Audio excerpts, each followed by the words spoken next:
a cheating wife, and a good husband. I'm a simple man. Not in the sense that I'm simple-minded, but in the sense that I don't need much to be happy. I don't need a huge house or a new car every 2 years. I just need a place I can call home, good food, a little alcohol now and then, and occasionally a woman to be with, preferably a woman to share my life with. Again, I just want to be comfortable and at ease with my other half. My ideal day is a few hours of fishing, working on an old sports car or pickup truck, an evening grilling BBQ with 1 or 2 beers, a good dinner, and then a quiet evening with a glass of bourbon in the arms of my wife and a good book. Simple. Very simple. I'll admit right off the bat, I'm not a movie star, an athlete, or a model. In fact, I'm of average build. I'm 5'7", brown hair, brown eyes, and I'm in pretty decent shape. I'm currently 51 years old. I'm not too rich. I admit that age has caught up with me. Isabella is 45 years old, but she's still quite attractive. Her long, luxurious, shiny black hair hangs down to the middle of her back. Yes, she's Latina, pretty common for a Costa Rican native. She's 5'3", has nice size, 3 breasts, a narrow waist, and wide hips. We've been together for a little over 5 years now. I met her about a year after moving here, and we've been together ever since. A typical day for me starts at 5 in the morning. I get up, shower, get dressed, drink coffee, eat breakfast, and head out to the boat. Before I leave, I always, without fail, kiss Isabella. Most of the time, I spend most of the morning fishing, then come back and sell most of my catch to the local stores off the dock. Occasionally, to supplement my income, I take a tourist charter. I don't need to do that, though. I have enough money to live practically the rest of my life. As I said above, I don't need a lot of money to live well, especially here. After selling off everything I've caught, I head back to the house where Isabella is preparing lunch. After lunch, I clean the fish I brought home and go to the garage to mess around with my latest toy. Right now, it's a 1967 GMC pickup that I'm putting together. After a couple hours, I'll have a glass of bourbon or a bottle of beer and relax on the porch. Later, I'll fire up the barbecue and cook steaks, fish, or chicken that we'll have for dinner.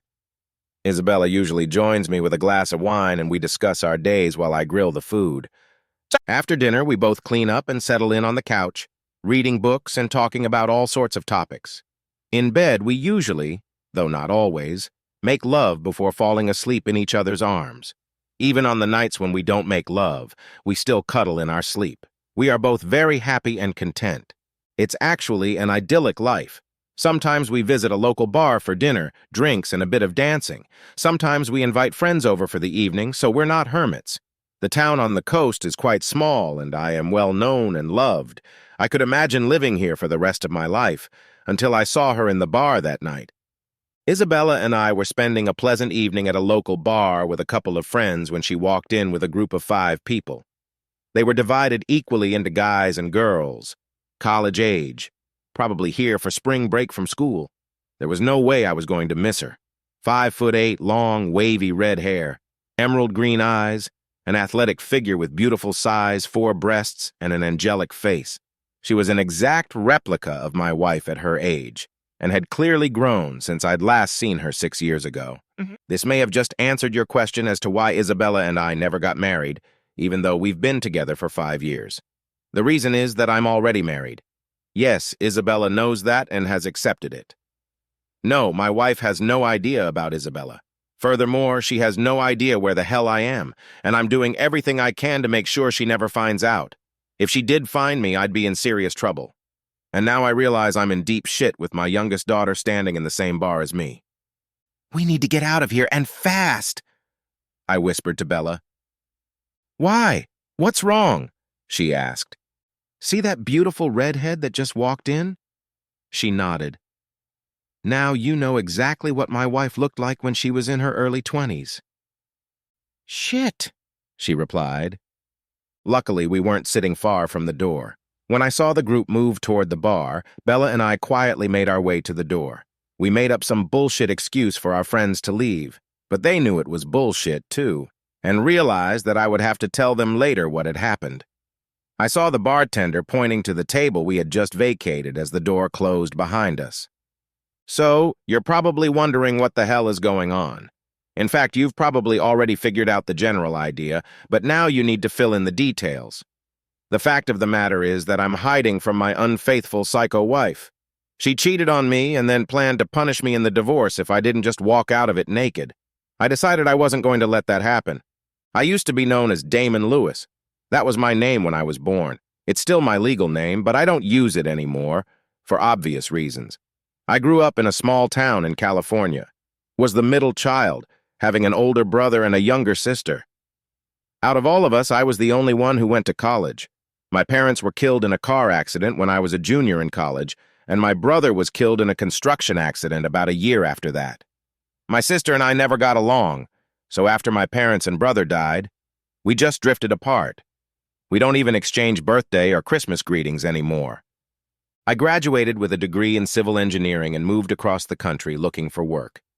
I had already been working for a large engineering firm for several years when I met Patricia. Pat was a friend of a friend of a friend when we met at a party on a Saturday afternoon. She graduated from college with a degree in history. She currently works as a barista at a local coffee shop. After talking to her for half an hour, it was obvious to me that she went to college for two reasons. One, it was a way to keep herself from growing up for a few more years, and two, she was really going for the Mrs. degree. For those unfamiliar with the terminology, a Mrs. degree is when a girl goes to college as one of the easy majors to find a husband to take care of her. Yeah, I know. There should have been red flags. Unfortunately for me, she was incredibly beautiful, charming, witty, and seemed pretty smart. We seemed to get along well, so I asked her out. She said yes. I took her to a nice restaurant, then to a show. We had a good time, and I asked her out again. She said yes. After a few more dates, we decided to become exclusive. After the fifth date, she spent the night with me. In the nude, she was just as gorgeous as I had imagined. 3 months later, I proposed. A year later, we were married. We settled well into married life. She quit her job to become a full-time mom when she found out she was pregnant 6 months after the wedding. James Damon Lewis, who was the light of our lives, was born. Less than 2 years later, Michael John Lewis was born. Another 2 years later, Sherry Patricia Lewis came into our lives. All three were beautiful, healthy children. It didn't take long for Sherry to completely wrap her head around me. She became Daddy's little girl. We decided that 3 was enough and got our tubes tied after Patricia. Life was wonderful. Patricia stayed home and raised the kids, and I worked to provide for the family. I was making a good income, so the kids and my wife didn't need anything. At the age of 30, I was promoted to senior engineer. A year later, we bought a house in the suburbs.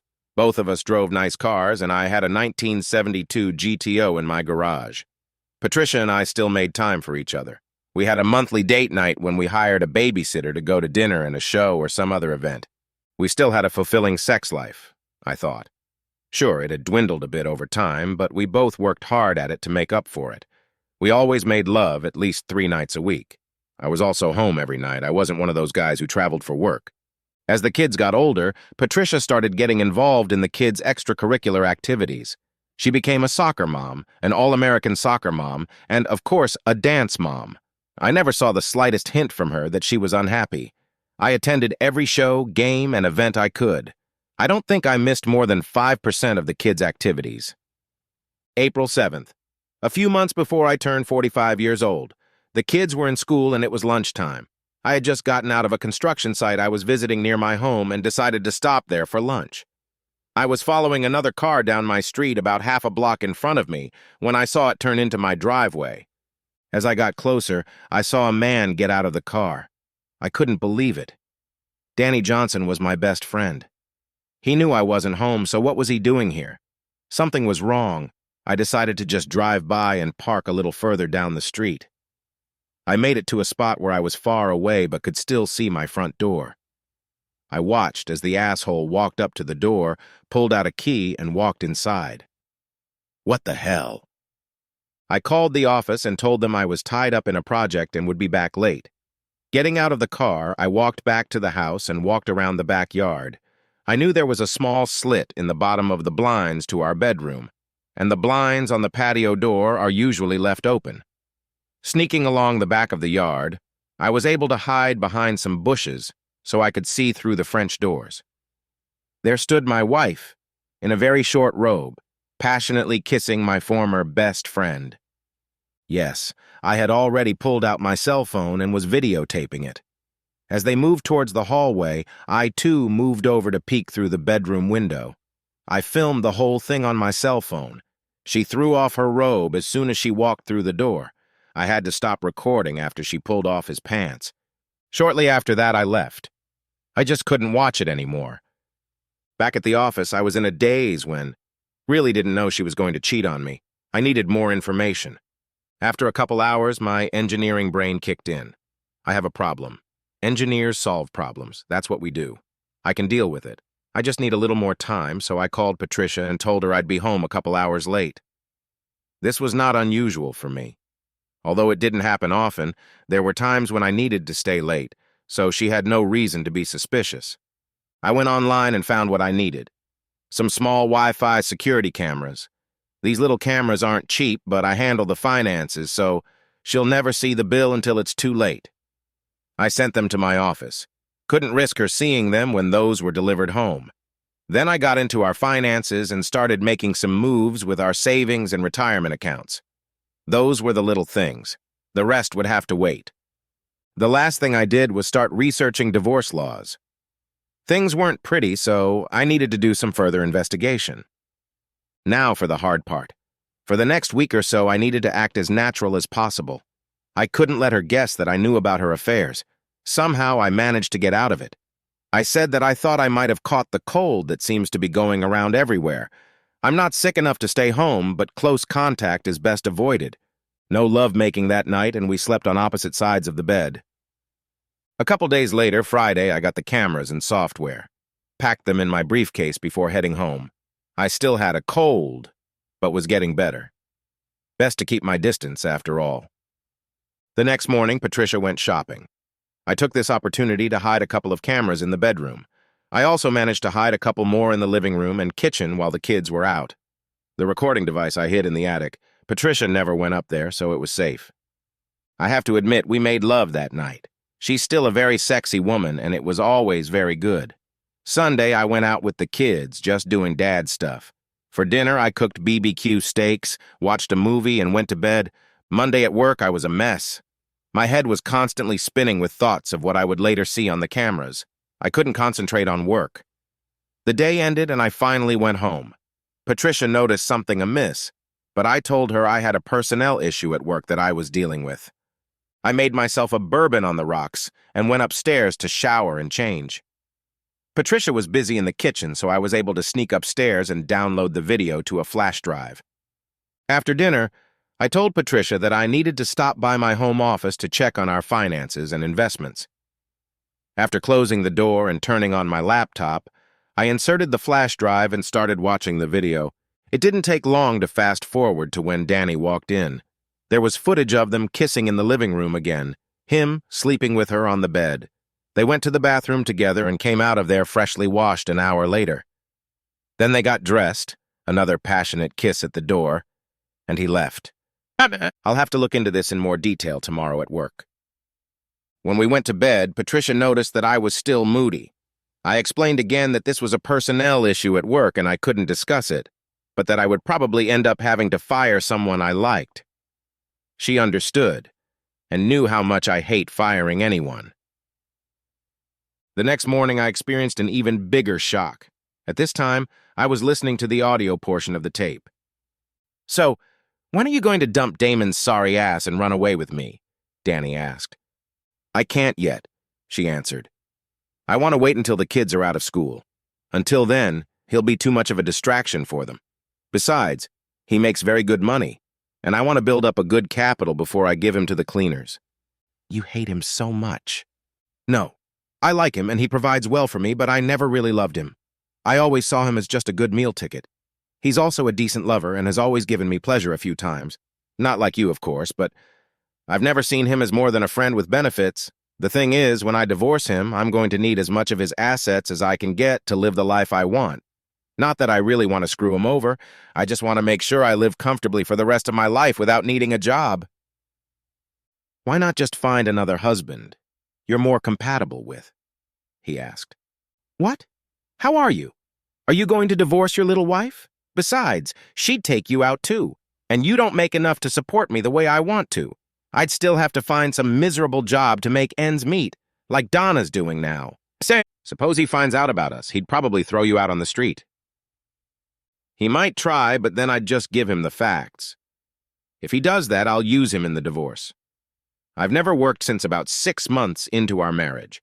That means I will receive several $1,000s a month in alimony, plus all child support, plus their education and health care, plus as much of our savings and retirement as I can get, and I will get the house and full custody of the kids.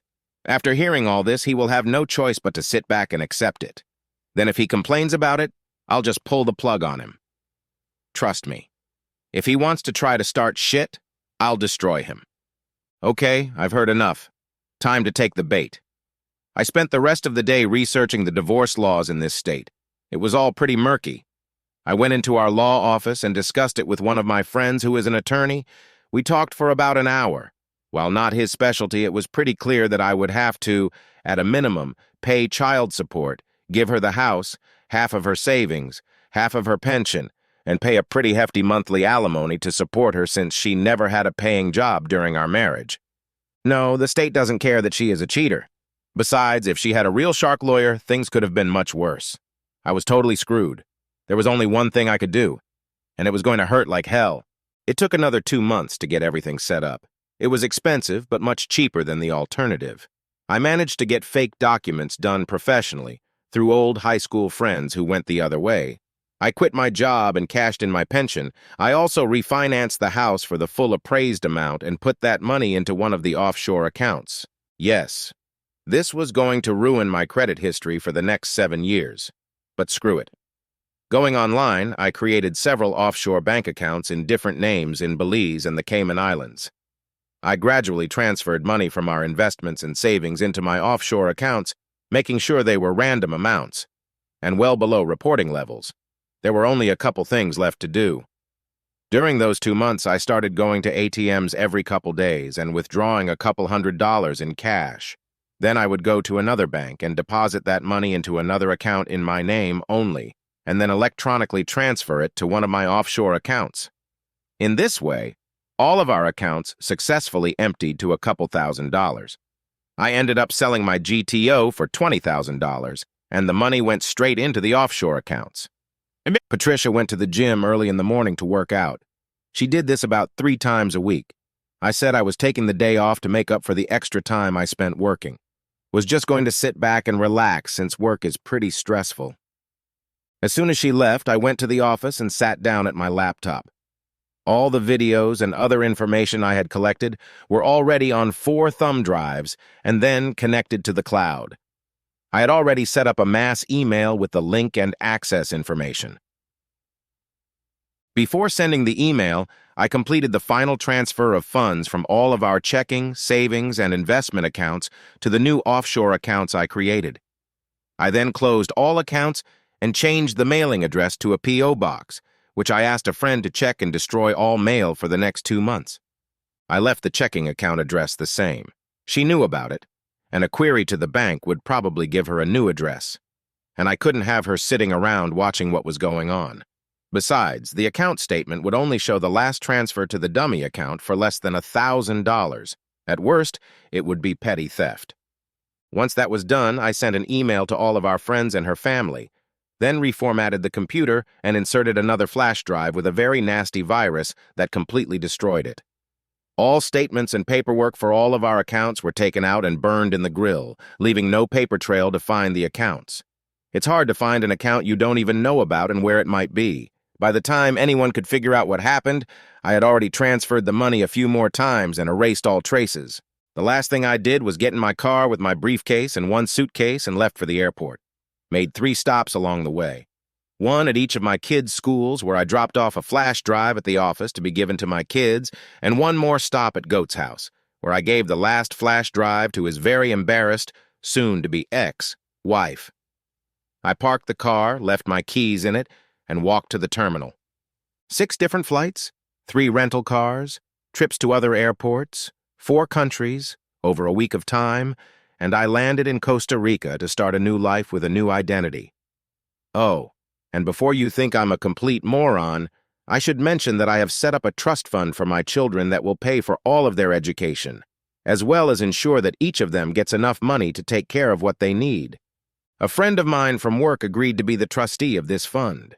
He was to make sure they got everything they needed, but not one penny could be used by my wife. Food and rent were included for the kids, so she would have decent housing and food, but no frills. Of course, the bank would foreclose on the house, so she would have to find a place to rent. Because of everything I did and the investments I made, 6 years later, I had over $5 million in banks and paper. Sherry, spring break during my junior year of college. I was studying engineering, just like my dad. I hadn't seen him since he left home 6 years ago. My God, the mess he left behind was awful. I can see why he did that. He left all three of us a flash drive that showed what Mom had been up to. I couldn't believe it when I heard her telling her lover what she was going to do to Dad. I have to admit it was hard for a while. Mom lost her house and we had to find a much smaller house that we could rent. Mom even had to look for a job. God, how she hated that. At least Dad left us a trust to take care of us. We never lacked for food or anything else we needed, but we were required to account for everything. It was very specific, nothing for Mom. If she needed clothes, she had to find money somewhere. She always had enough food, and she lived with us in a rented apartment, so she had shelter, but otherwise things were pretty grim. Luckily, I was only there until I graduated high school. Mom and Danny fought a lot. Oh yeah, Danny's wife practically killed him in the divorce. Mom and Danny moved into a small studio apartment after I left for college, and the trust stopped paying for the house we lived in. They couldn't afford rent after that. Anyway, a couple of my friends got a very good deal on a small resort in Costa Rica for spring break. It was a small resort a bit away from the main spring break destinations, so since we weren't in the mood for the heavy partying we'd been doing for the past couple years, we decided to go there. There were 2 rooms there, the boys in one and the girls in the other. Yes, there were 3 of us couples, but I wasn't in a serious relationship with the guy I was with at the time. We had fun, but I think we both knew there was no future with each other. We were there for 2 days when the guys decided they wanted to try deep-sea fishing. We girls, on the other hand, just wanted to do a little sunbathing on the boat.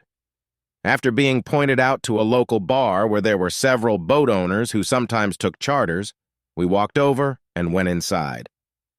We were just approaching the bar to ask who we could talk to about chartering a boat, and were already ordering drinks when I noticed an older couple slipping out the door. I only caught a glimpse of the guy's face, but something about him struck me as odd. I couldn't pinpoint what it was, but there was something about that face. Anyway, the bartender pointed to a table and started pouring us drinks. With drinks in hand, we walked over to talk to the 2 couples sitting at said table. Josh, one of the guys in our group, inquired about chartering a boat for tomorrow, indicating that the bartender had pointed them out as people who might be able to help us. "Oh, he was probably talking about David, but you just missed him. He and Isabella just walked out," one of the men said. "Shit," Josh replied. "Is there any way we can get in touch with him? We really want to sail somewhere tomorrow." "Well," the old man began, "probably the best thing is to be at his boat before 6 o'clock tomorrow morning. He usually takes it out for fishing about that time. Just go down to the docks and look for the Sherry Patricia." "What did you say?" I screamed. "I said look for a boat called the Sherry Patricia. That's David's boat," he replied, looking embarrassed. "Oh my God," I began, flustered. "Señorita, are you all right?" one of the women asked. "What did you say his name was?" I asked, completely ignoring the question. "His name is David Knight," was the answer. Oh my God, this can't be happening," I whispered to myself. "What's wrong, Sherry?" Nick, my boyfriend, asked. I saw both couples' eyebrows rise when he called my name. "The name of the boat. Do you know my middle name? Patricia. I'm Sherry Patricia. Patricia is my mom's name. There is a tradition in my family that the oldest son has his father's name as his middle name. My parents extended that tradition to have their daughter's middle name be her mother's first name. He named his fucking boat after me." I suddenly realized what that glimpse of the side of my face was. Holy God! "Let's go. We need to go now," I said to my friends. Looking at the two couples, I asked, "Where is his doc? I need to get there before he leaves." Like I said, he usually doesn't leave until 6 o'clock. "No! He's going to leave! He saw me and he's going to run away again! I need to catch Dad before he leaves me again!" The silence that came over the bar was deafening. The expression of utter shock from the two couples and all my friends would have been comical if I hadn't been on the verge of a nervous breakdown at that moment. "Are you sure?" the older gentleman asked. After my nod, he stood up and started moving towards the door. "Come on. I'll show you around." The town wasn't very big, so we got there in just a few minutes. When I saw his boat, I ran down the dock and jumped on it. He wasn't there. I turned to my friends. "Go back to the resort. I'll see you there in the morning," I said. "Are you sure? We should stay to make sure you're okay. He could hurt you or something. After all, it might not even be him." "No, I'm sure. I still need to do this alone. It's a private matter. Besides, if I'm wrong, he won't get here until morning, and you guys will still be here early in the morning when he gets here. If I'm right, he'll come here soon to hide, and having all of us here will only scare him off. Now get out. I don't want him to see you." After a few more reassurances, they left, but I knew they wouldn't get far before they hid and watched. Sure enough, just 10 minutes later, headlights approached the dock. I hid in the cockpit as two figures emerged from the car and carried their belongings to the boat. I texted James and Mike to get on a conference call with me, and it was urgent. Once they were on the call, I told them to be quiet and that I was putting them on speakerphone. Whatever they heard, they were to remain silent until I told them otherwise. After receiving their assurances, I placed the phone on the table next to me. "David, what the hell is she doing here? Did they somehow manage to track me down? Does she know I'm here? Or is this one of those random coincidences that karma throws in to mess things up? At least I saw her before she noticed me, and I don't think she saw me at all when we left the bar. Still, I couldn't take that risk. If they were looking for me, I still had a pretty good chance of escaping. Assuming they weren't sure I was here, I had changed so much that any old photograph wouldn't help anyone recognize me. Besides, I've completely changed my identity, so no one here knows anything about Damon Lewis. As we carried the food and luggage to the boat, I glanced at the name. Damn. Why did I name my boat after her? Another reason to get out of here before she sees. Damn, how long has she even been here? Doesn't look like she just got here. Come on, Bella. We gotta move. I think it'll be at least a week. Maybe 2 before we can get back, I told her, putting the cooler on the deck. Excuse me. Are you David Knight? My friends and I would like to discuss the possibility of chartering your boat for tomorrow. I heard a melodious voice from inside the darkened cabin. No, no, no, no, I don't want it to be her. I'm sorry, but she's not available. There is another job for my boat that will take the next 2 weeks, and I need to get moving to make it on time. I can't help you, and I really need you to leave my boat now. I'm in a big hurry. Really, Daddy? Are you going to run away from your daughter again? She said. I tried. I really tried. Used all my willpower to tell her I didn't know what she was talking about. It didn't help. I just couldn't get a word out. She turned on the light, and I turned to face my beautiful baby girl. One look at her and I fell to my knees, sobbing.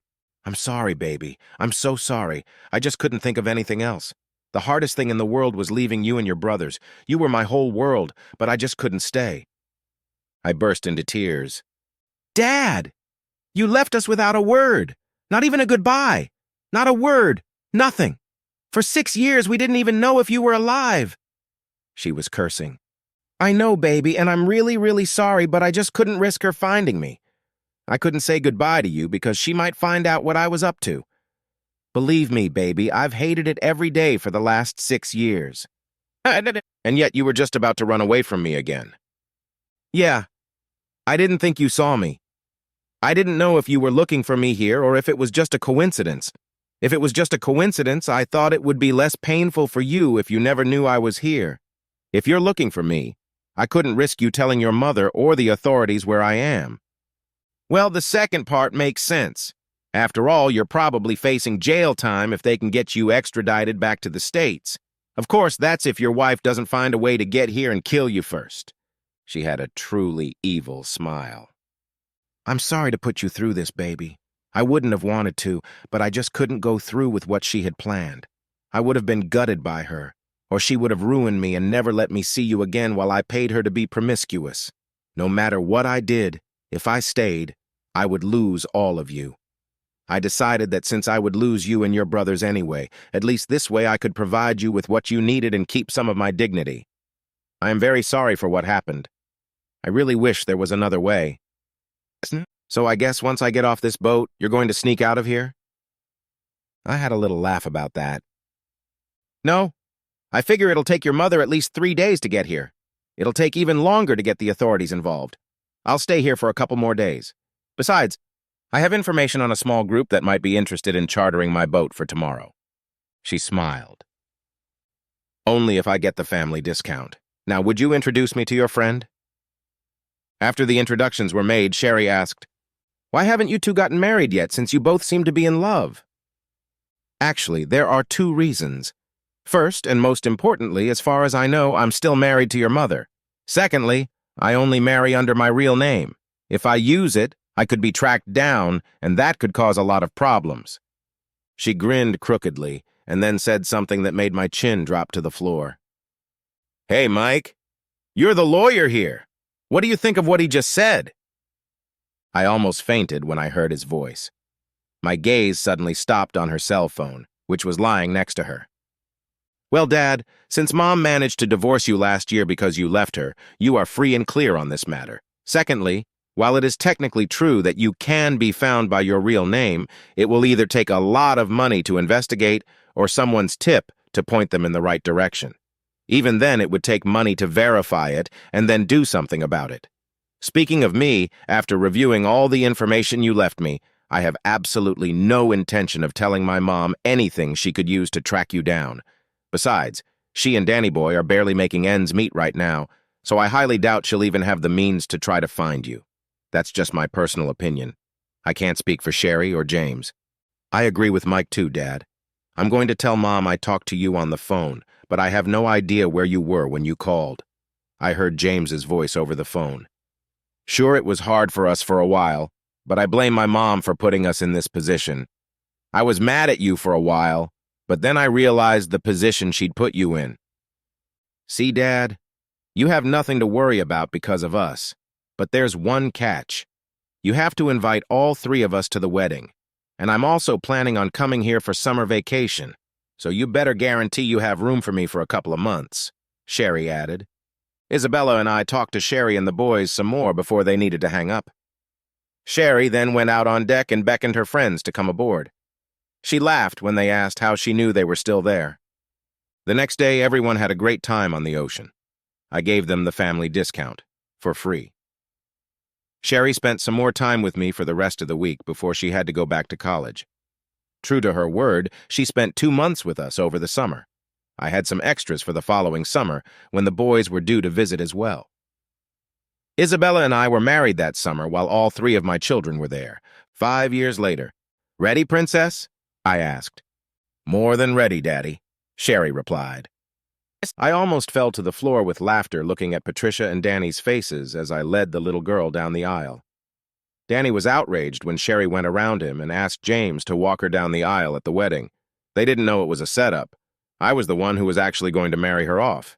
Yeah, James was fully aware. They did it to cover up the fact that I'd be there. Isabella told me later that there were many questioning looks on her as Mark escorted her to the first pew. It wasn't until I finished my part and sat next to her that people began to realize what was going on. Who is giving this woman in marriage? The preacher asked. Her father does, I said. I felt Patricia's gaze on my back. Oh, she knew the kids were in contact with me. She just didn't know how closely. She also didn't know where I was. When I forbade her to give Sherry away, I thought she was going to explode. It wasn't until later that she finally realized how Sherry and Noah could afford such a beautiful wedding and reception. The ceremony was beautiful, and Noah was actually a great guy. I could see it in their eyes when she brought him out to meet me. Their love was real and would last a long time. We need to talk, Patricia hissed at me as we walked to the reception hall. I don't actually think that's necessary. I already know I didn't do anything wrong, and I'm not interested in whatever excuse you have for cheating on me, I replied. You stole all my money, you fool. Meh. Well, I just thought it was payment for taking from me and giving it to someone else. Did you really think I'd accept you cheating on me and pay you for it? With that, I turned my back on her and walked away. The reception went great. I paid for the whole bar. When the DJ announced the father-daughter dance, Danny got up and moved toward the dance floor. Sherry just swept past him like he wasn't even there and took my hand to ask me to dance. Of course, Isabella and I did a lot of dancing that night, too. My sons didn't fail to dance with her a few times either. James's wife and Mark's fiancé asked me to dance with them a couple times. How could I refuse? They both flatly refused when Danny asked them to dance. I think that's what finally threw him off balance.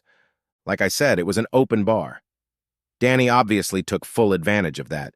He had been humiliated all day, from the moment I walked my daughter down the aisle in his place, to not being mentioned when she was given in marriage, to being ignored during the father-daughter dance, to being flatly refused when he asked my son's wife and fiancé to dance.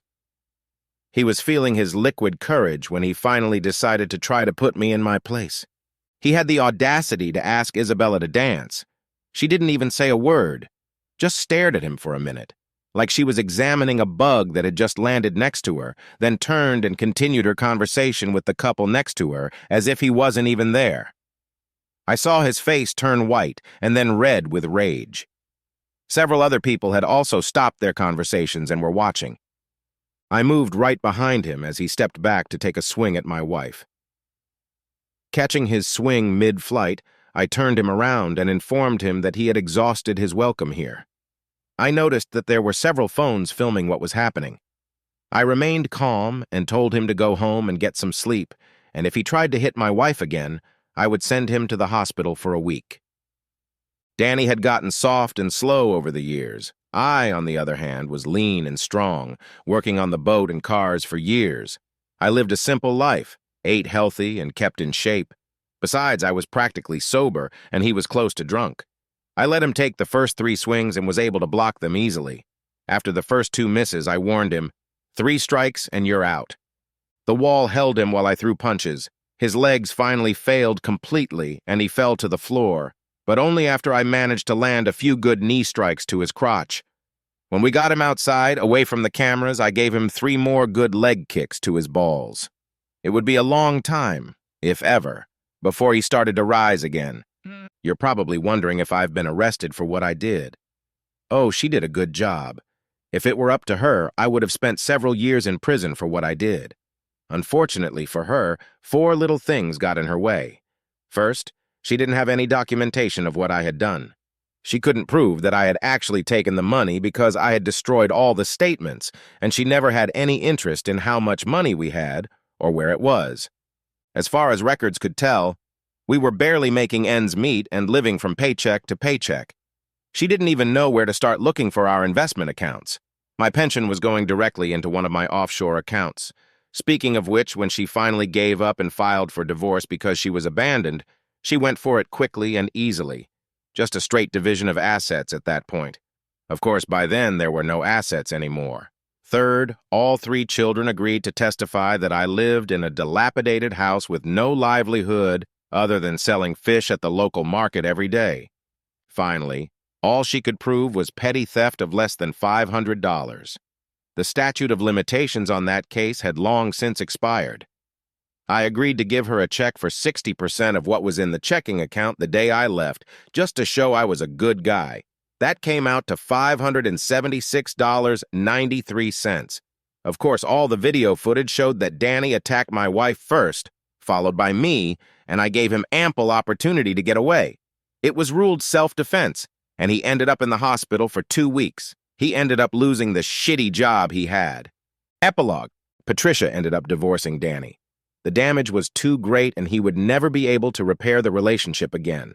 Without love, they had nothing to hold them together. Isabella and I stayed in Costa Rica. Although we could return to the States, we both enjoy the relaxed lifestyle and low cost of living. We return to the States several times a year to see our children and grandchildren. They also come to visit us on a regular basis. We eventually bought a larger home to accommodate them. By this time, my anger at Patricia had subsided. Although I no longer loved her or wanted her to be my wife, I decided she had been punished enough. She eventually moved to Costa Rica and rented my old house from me. I helped her get a job as a waitress at a local bar. The money isn't great, but at least she can have a roof over her head and food in her stomach. Isabella and I go to this bar more often now than we used to. She keeps reminiscing about what she lost every time she sees us together, serving us drinks. No, we're not worried about her spitting in our drinks or our food. I have made it clear to her that if that happens, she will be homeless and jobless on the streets of a third-world country. She will also lose contact with all of her children and grandchildren. She is doing her best to make sure we are well taken care of. I gotta go. Isabella just came out of the backyard with steaks and sea bass for me to put on the grill. The kids and their families will be arriving soon, so I need to get dinner ready in time. While I was putting the meat on the grill, Isabella went back into the house to check on the cleaner we had hired to get the house ready for the kids. I smiled as I heard her address the cleaning lady. "Come on, Patricia. Hurry up, the guests will be here soon. We're not paying you to sit on your ass and twiddle your thumbs." "Okay, so maybe I still have some resentment left." The end.